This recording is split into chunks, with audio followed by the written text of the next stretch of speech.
Hi friends, ಎಲ್ಲರಿಗೂ ನಮಸ್ಕಾರ. ಈಗ ಬೆಂಡೆಕಾಯಿ ಚಟ್ನಿ ಮಾಡುವ ವಿಧಾನ ತೋರಿಸ್ಕೊಡ್ತಾ ಇದ್ದೀನಿ. ಮೊದಲನೇದಾಗಿ ಒಂದು ಬಾಣಲಿ ಇಟ್ಟಿದ್ದೀನಿ. ನಂತರ ಒಂದು 3 ಟೇಬಲ್ ಸ್ಪೂನಷ್ಟು ಕಡಲೆಬೀಜ ಹಾಕೊಂಡು ನೀಟಾಗಿ ಫ್ರೈ ಮಾಡ್ಕೊಳ್ಳೋಣ. ಲೋ ಫ್ಲೇಮಲ್ಲಿ ಇಟ್ಕೊಂಡು ಉರಿ ನೀಟಾಗಿ ಫ್ರೈ ಮಾಡ್ಕೊಳ್ಳಿ. ನೋಡಿ, ಚೆನ್ನಾಗಿ ಫ್ರೈ ಆಗಿದೆ. ಈಗ ಹಸಿರು ಮೆಣಸಿನ್ಕಾಯಿ ಒಂದು 4-5 ಹಸಿಮೆಣಸಿನ್ಕಾಯಿ ಹಾಕ್ಕೊಳ್ಳಿ.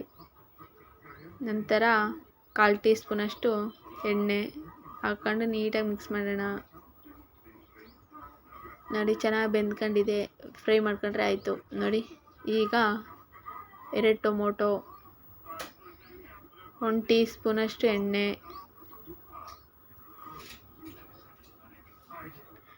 ನೀಟಾಗಿ ಫ್ರೈ ಮಾಡ್ಕೋಬೇಕು ಫ್ರೆಂಡ್. ಟೊಮೊಟೊ ನೀಟಾಗಿ ಬೇಯೋವರೆಗೂ. ನೋಡಿ, ಚೆನ್ನಾಗಿ ಮೆತ್ತಗೆ ಬೆಂದಿದೆ. ನೋಡಿ, ಈಗ ಒಂದು ಸೈಡಿಗೆ ತೆಗೆದಿಡೋಣ.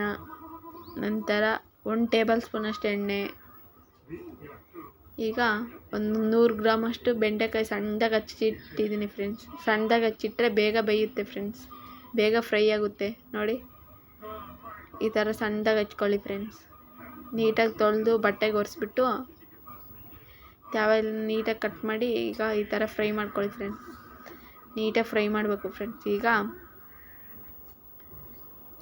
ಉಪ್ಪು ಹಾಕ್ಕೊಳ್ಳಿ ಫ್ರೆಂಡ್ಸ್. ಸ್ವಲ್ಪ ಬೇಗನೆ ಫ್ರೈ ಆಗುತ್ತೆ, ರುಚಿನೂ ಚೆನ್ನಾಗಿರುತ್ತೆ. ಸಾಂಬಾರು ಮಾಡಿದ್ರೆ ಮಕ್ಕಳು ತಿನ್ನಲ್ಲ ಬೆಂಡೆಕಾಯಿನ. ಈ ಥರ ಚಟ್ನಿ ಮಾಡಿದ್ರೆ ಚಟ್ನಿಯಾಗಿರುತ್ತಲ್ಲ, ತಿಂತಾರೆ. ಕಷ್ಟಪಟ್ಟು ವೀಡಿಯೋ ಮಾಡ್ತಾಯಿದ್ದೀನಿ ಫ್ರೆಂಡ್, ಸಪೋರ್ಟ್ ಮಾಡಿ ಫ್ರೆಂಡ್. ಇನ್ನೂ ಹೆಚ್ಚಿನ ವೀಡಿಯೋಗಳು ಮಾಡ್ತೀನಿ ಫ್ರೆಂಡ್. ಒಳ್ಳೊಳ್ಳೆ ಅಡುಗೆಗಳು ತೋರಿಸ್ಕೊಡ್ತೀನಿ ಫ್ರೆಂಡ್ಸ್. ನೋಡಿ ಫ್ರೆಂಡ್ಸ್, ಎಲ್ಲ ನೀಟಾಗಿ ಫ್ರೈ ಮಾಡಿದ್ದೀನಿ. ಈಗ ನೋಡಿ, ಇಷ್ಟಾದರೆ ಸಾಕು. ಒಂದು 15 ನಿಮಿಷ ಫ್ರೈ ಮಾಡ್ಕೋಬೇಕು ಫ್ರೆಂಡ್ಸ್. ನೀಟಾಗಿ ಫ್ರೈ ಆದರೆ ಚೆನ್ನಾಗಿರುತ್ತೆ. ಕಡಲೆಬೀಜ, ಟೊಮೊಟೊ ಒಂದು ಮಿಕ್ಸಿ ಜಾರ್ಗೆ, ನಂತರ ಹಸಿರು ಮೆಣಸಿನ್ಕಾಯಿ, ಬೆಳ್ಳುಳ್ಳಿ, ಉಪ್ಪು. ಆಗಲೇ ಬೆಂಡೆಕಾಯಿ ಉರಿಬೇಕಾದ್ರೆ ಹಾಕಿರ್ತೀವಿ, ನೋಡ್ಕೊಂಡು ಉಪ್ಪು ಹಾಕ್ಕೊಳ್ಳಿ ಫ್ರೆಂಡ್ಸ್. ನೀರು. ನಂತರ ನೋಡಿ, ರುಬ್ಕೊಂಡಿದ್ದೀನಿ. ಈಗ ರುಬ್ಬಿದ್ದಾದಮೇಲೆ ಈಗ ಬೆಂಡೆಕಾಯಿ ಹಾಕ್ಕೊಳ್ಳೋಣ.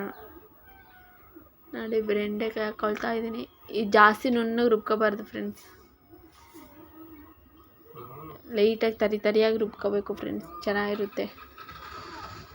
ನೋಡಿ, ರುಬ್ಬಿದ್ದೀನಿ, ಆಗಿದೆ. ನೋಡಿ, ಬೆಂಡೆಕಾಯಿ ಚಟ್ನಿ ರೆಡಿ ಫ್ರೆಂಡ್. ಇಷ್ಟ ಆದರೆ ಲೈಕ್ ಮಾಡಿ ಫ್ರೆಂಡ್, ಫಾಲೋ ಮಾಡಿ ಫ್ರೆಂಡ್. Boy friend.